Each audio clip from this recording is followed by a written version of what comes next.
Have you ever met someone and for just a moment, time seemed to pause? The usual noise of the world, the hum of traffic, the ping of your phone, the relentless chatter in your mind, suddenly faded. It was as if the universe took a breath. In that silence you felt something, a quiet, undeniable pull toward another soul. Not because of how they looked, or what they said, or even what they did, but because of something deeper, something cosmic. This wasn't just chemistry. It wasn't a random crush or a lucky coincidence. It felt larger, almost sacred. Carl Jung, the father of analytical psychology, had a name for experiences like this: synchronicity. A meaningful coincidence. A moment where your inner world aligns perfectly with the outer world. A moment that whispers, "This is not random. Pay attention." Because sometimes the people we meet aren't just strangers. They're mirrors, messengers, guides, and when the universe truly wants you to cross paths with someone, it doesn't shout, it doesn't blast a trumpet or light up a neon sign. It whispers, through dreams, through signs, through a quiet knowing in your gut, in your chest, in your soul. This is not just about love or attraction. This is about soul-level connections, the ones that shake you, wake you, realign your direction, transform your life. So if you've ever met someone who felt important too quickly, whose presence lingered in your mind, like a haunting melody, stay with me, because this might be the message your soul has been waiting for. Chapter 1. The universe whispers, not shouts.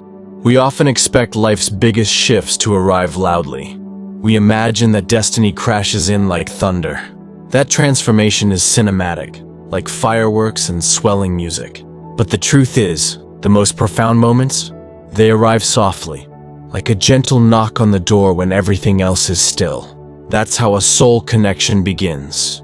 Quietly. No red flags or flashing lights. No instant butterflies or dramatic speeches. Just a pause, a breath, a moment of stillness, where something inside you just knows. You meet someone and it's not what they say, not even what they do, it's how they feel.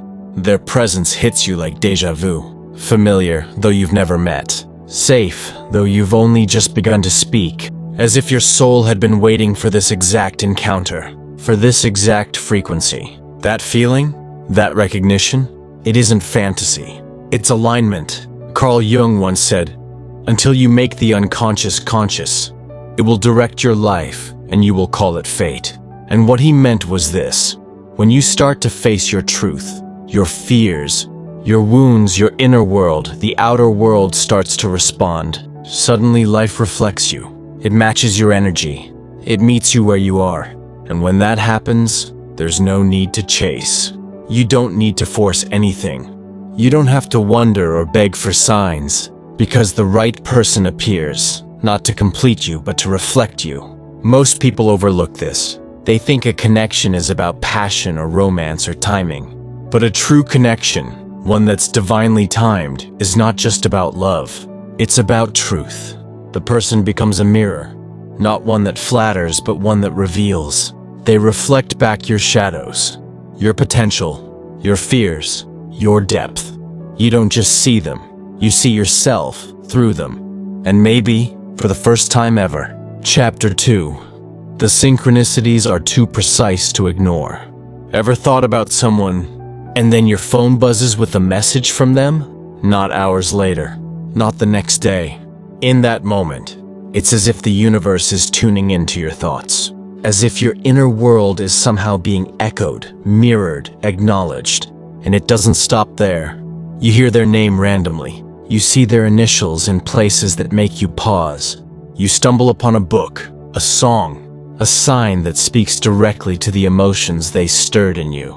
The timing is too specific to call it chance. These are not mere coincidences. These are synchronicities. Carl Jung defined synchronicity as a meaningful coincidence of two or more events where something other than probability is involved. In other words, the universe is trying to tell you something.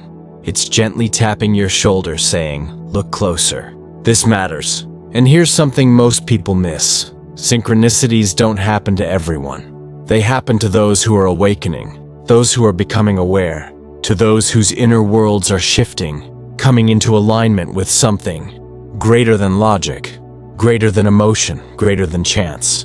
When your values, your truth, your soul are in harmony, the universe doesn't need to scream. It aligns your path with someone who reflects that same harmony. That person becomes more than just a presence in your life. They become a message, a mirror, a guide. Chapter 3. You don't just see them, you start seeing yourself. Falling for someone can feel like magic. But what if it's not them you're really falling for? What if you're falling for the version of yourself that they awaken? What if they stir something that had been sleeping inside you? Jung had a word for this too: projection. We all have two selves, the one we show to the world, and the one we keep hidden. The self we're proud of, and the shadow we've buried. When someone truly connects with you, you unconsciously project all of this onto them. Your hope, your fear, your pain, your brilliance, your brokenness. You aren't just drawn to them because of who they are. You're drawn to them because of what they represent to your soul. Maybe you crave their calm because your inner world feels like chaos. Maybe you fear their distance because it reminds you of someone who left. Maybe their passion makes you remember the dreams you gave up on. They don't just reflect what you desire. They reflect what you need to heal. And that's where it gets intense. Soul connections don't flatter your ego. They challenge it. They show you where you still hurt, where you're still hiding, where you're still afraid to be seen. Sometimes you meet someone who feels like home. But they aren't your home. They are a reminder, a mirror, pointing you back to yourself. We're trained to believe that meaning comes from what we can measure, from what's logical, predictable, explainable. But there are moments, rare, unmistakable moments when logic fades and something else steps in. Something ancient, something spiritual. You're thinking about them, and in that exact instant, your phone lights up.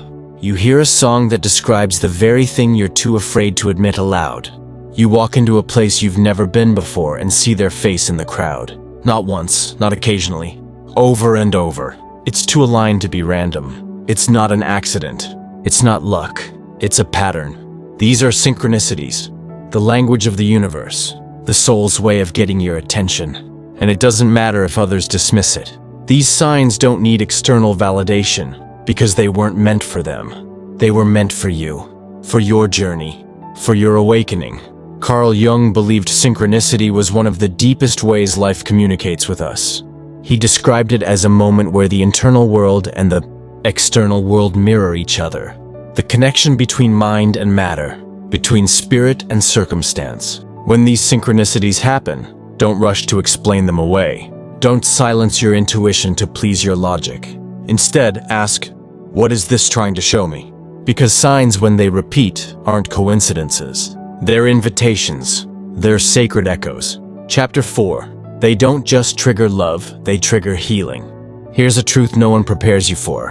When the universe brings someone truly aligned with your soul, it won't always feel peaceful. It might feel like chaos, not because they're wrong for you, but because they're right.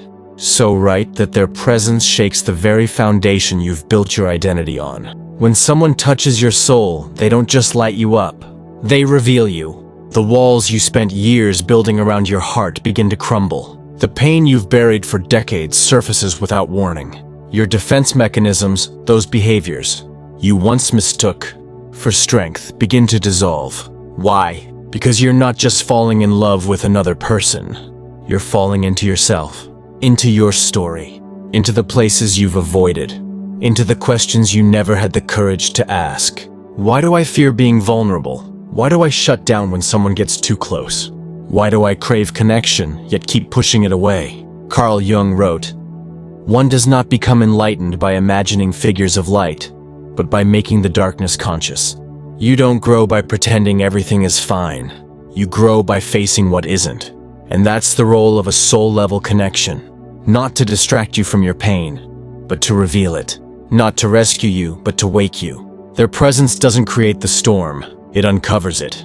They hold up a mirror, not to hurt you, but to show you the truth. Chapter 5. Soul mirrors show you more than just your light. We often think true love should feel good, effortless, soft, but the love that transforms you isn't always gentle. It doesn't just compliment you, it challenges you. It doesn't only highlight your strengths, it reveals your wounds.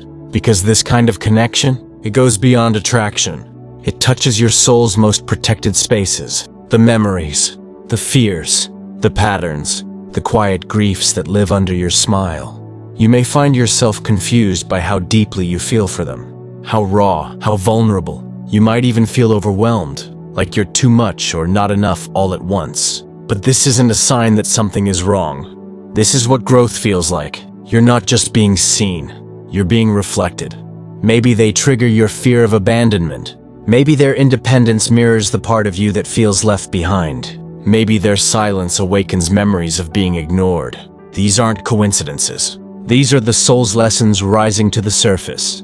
It's uncomfortable, it's messy, but it's real. Because shallow connections don't shake you. They don't pull you apart. They don't wake you up at 2 a.m. asking who you really are. Only soul connections do that. Chapter 6. Not all meant-to-be people are meant to stay. At some point, you'll realize something, painful and liberating all at once. Not every soul you connect with is meant to walk with you forever. Some people come in like a tidal wave, beautiful, intense, unforgettable, and then they're gone. Others arrive quietly, like a soft breeze, and stay just long enough to shift something inside you. But whether they come in storms or whispers, they all have one thing in common. They change you. Our culture idolizes the idea of forever. We're told the goal is permanence. But what if the most profound connections of your life are temporary by design? What if they're not here to stay, but to wake you up? To help you remember who you were before the world told you who to be? To shake off the numbness, the stagnation, the emotional autopilot? These people come into your life, not to fulfill your fantasy, but to fulfill your evolution. Their presence is a catalyst, a mirror, a teacher, a spiritual appointment written long before this life. And when they leave, it hurts. Of course it hurts, but the pain is sacred. It means something real happened. Chapter 7. Transformation over permanence.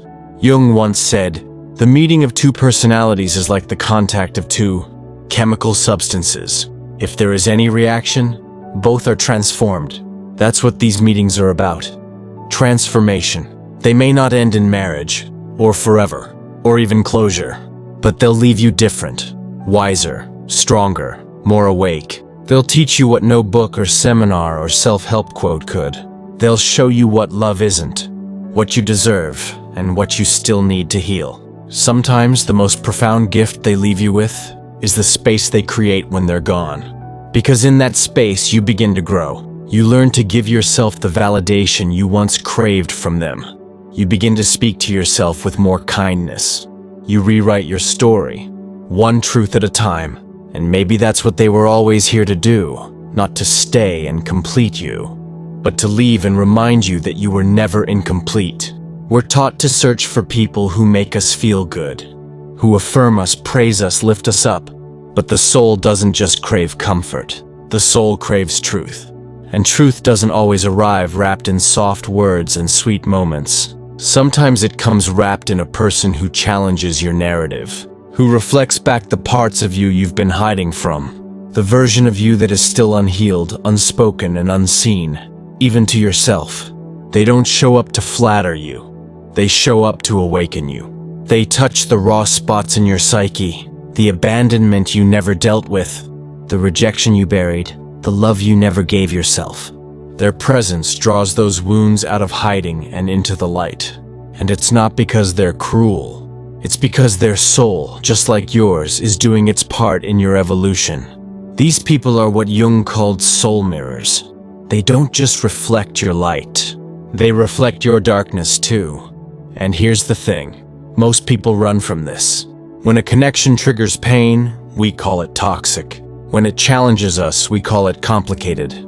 When it brings up wounds, we call it unsafe. But not all pain is harmful. Not all challenges are bad. And not all discomfort means danger. Some connections are hard because they are holy. Chapter 8. The shadow is not your enemy. It's your invitation. Carl Jung developed the concept of the shadow. the unconscious parts of ourselves that we repress because they feel unacceptable, embarrassing, painful, or shameful. The shadow isn't evil. It's simply hidden. And when someone comes into your life who stirs your shadow, it can feel like chaos.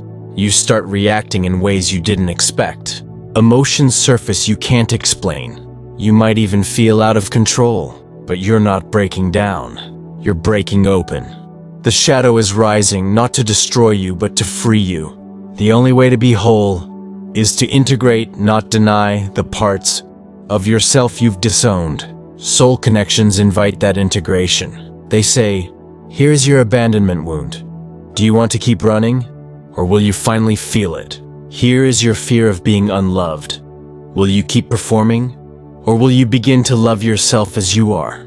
Here is your control. Will you release it and learn to trust? These people don't make you feel broken. They reveal that you've always been carrying brokenness, and now it's time to heal. That's why, even when they hurt, something in you knows, this is important.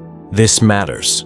This is not just about romance. It's about becoming whole. Chapter 9. Pain as the portal to awakening. We've been conditioned to fear pain, to run from it, suppress it, numb it. But what if pain isn't a punishment? What if it's an invitation? When a soul connection ends or evolves, it often leaves a kind of ache behind. Not just longing, but confusion, grief, a hollow space where something sacred used to live. And the question that often comes is, why did this happen if it wasn't meant to last? But here's a deeper truth. Not all awakenings are meant to last forever. Some are meant to open a door, not become the destination. The pain is a signal that your soul was touched, that your old patterns no longer fit, that your former identity is dissolving, and something new is ready to be born. After that person leaves, you find yourself doing things you never thought you'd do. You start journaling, meditating, sitting in silence, asking deeper questions. You revisit childhood memories. You examine old beliefs. You begin the sacred work of self-return. And for the first time, it's not because you want to become someone better for them. It's because something inside you demands that you become better for you. That is the true purpose of soul-aligned pain. It doesn't come to destroy you.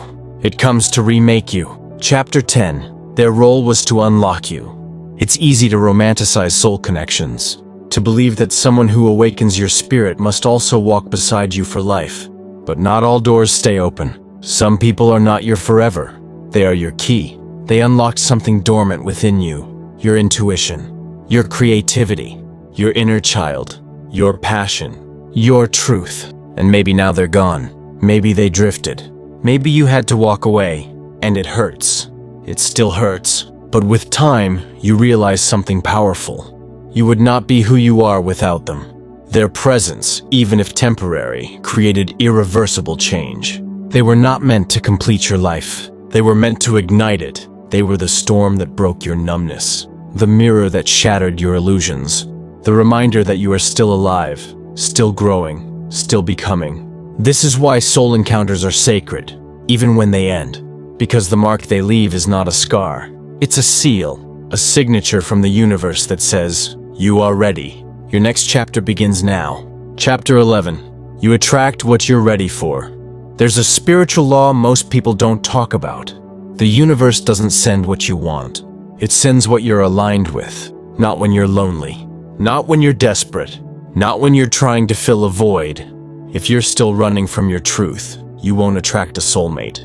You'll attract a reflection of your chaos, your fear, your wounding. You'll attract someone who mirrors your instability, your silence, your unworthiness. But when you begin to turn inward, when you stop chasing and start healing, your frequency changes. You no longer ask, when will someone love me? You ask, where am I still rejecting myself? That's when the universe listens. That's when something changes. And without even trying, without looking, without begging, you cross paths with someone. And this time, it feels different. There's no push, no pull, no panic. Just alignment, resonance, peace. Because this time, you're not looking for someone to complete you. You're looking for someone to walk beside the version of you who has already claimed her own wholeness. Chapter 12, Becoming the Person You Were Meant to Meet. Here's the final shift.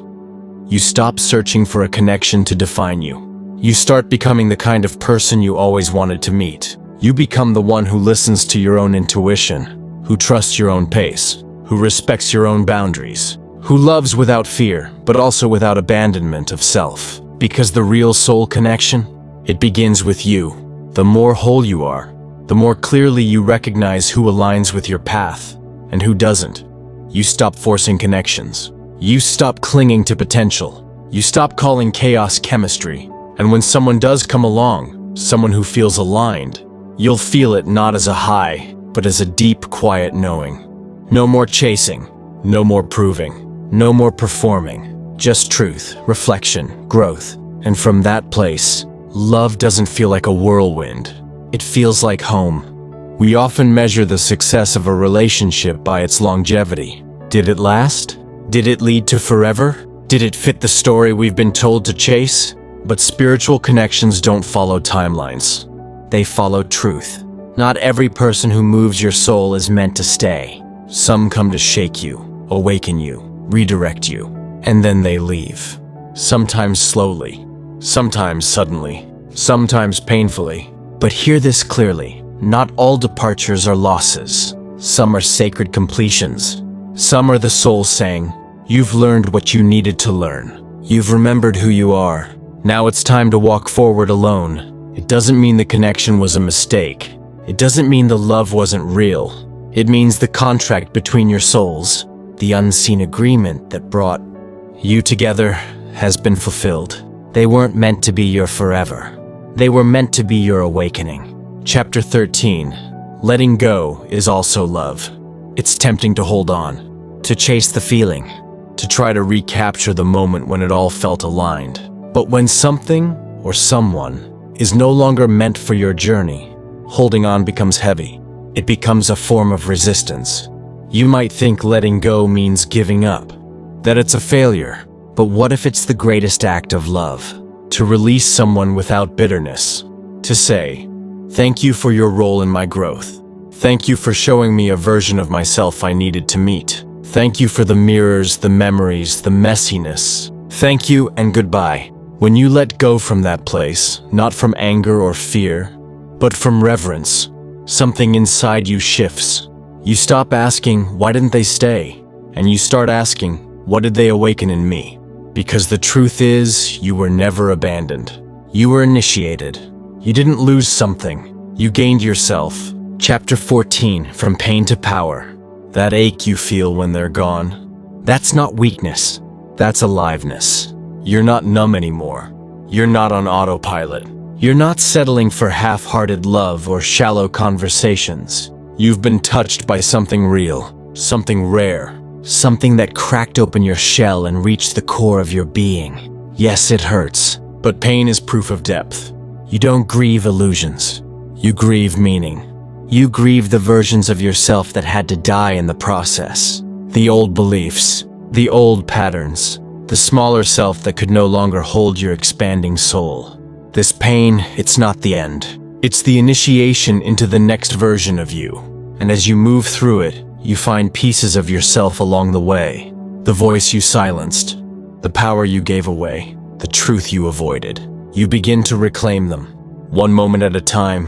And suddenly you realize the person you were waiting for was always you. Chapter 15, The Soul Knows When You're Ready. We often ask, when will they come? But the better question is, when will I be ready? Because the universe doesn't send your soul match when you're desperate. It sends them when you're ready. Not emotionally needy, not spiritually bypassing, but ready to receive them as they are. Because you've accepted who you are. You can't fake readiness. You can't speed it up. You can't manifest your way out of emotional avoidance. You must do the work. Sit in the silence. Heal the wound. Face the fear. Reclaim your worth. That's when alignment happens. That's when resonance replaces desperation. That's when love no longer feels like rescue, but like recognition. It's not loud. It's not chaotic. It's not urgent. It's calm. It's clear. It's real. And when that moment comes, you won't doubt it, because you'll no longer need someone to find you. You've already found yourself. Chapter 16, Love Without Clinging, Healing Without Hate. True soul connections don't always give you what you want, but they always give you what you need. They come to shape you, to mirror your depths, to crack you open in the exact way your soul has been asking for, whether your ego wanted it or not. And if they leave, you don't need to demonize them. You don't need to hate them to heal. You don't need to rewrite history to make sense of the pain. You simply need to honor the story. Let it be what it was. Let it teach you what it came to teach. Let it live in your heart without needing to hold it in your hands. That is the mark of true healing. When you can remember the connection without clinging to it. When you can carry the lesson without carrying the weight. When you can bless their role in your life without needing them to return. Some love stories don't have happy endings, but they have holy purposes. Chapter 17. You are the sacred encounter. At the core of every soul connection is a deeper mission, to bring you back to yourself. You met someone who changed your life, who stirred your spirit, who made you feel more alive than you ever imagined possible. But the most sacred part of that story is that it brought you home to you, to your heart, to your healing, to the version of yourself who doesn't chase, doesn't beg, doesn't shrink, to the version of yourself who knows, I am already whole, I am already worthy, I am already love. You are no longer searching outside of yourself for permission to feel valuable. You are no longer asking others to define your worth. You've stepped into your sovereignty. And now, when the universe whispers again, through a stranger's eyes, a sudden coincidence, or a quiet moment that feels profound, you'll be ready, because now you're listening, you're awake, you are the soul you were always seeking. So if you're still thinking about that person, if their name lives in your chest, if their memory still feels like a wave rising at night, know this: it wasn't random, it wasn't meaningless. They came for a reason, to awaken, to stir, to shift. And now that you've been changed, ask yourself, what did they reflect in me? What truth did they uncover? What part of myself is ready to rise? Not every encounter is meant to last forever, but every true connection is meant to transform. Don't regret it. Don't run from it. Don't wish it away. Sit with it. Bless it. Let it shape you. Because the next time the universe wants to get your attention, it won't shout. It'll whisper, through signs, timing, feelings, and people. And this time, you'll be ready to hear it.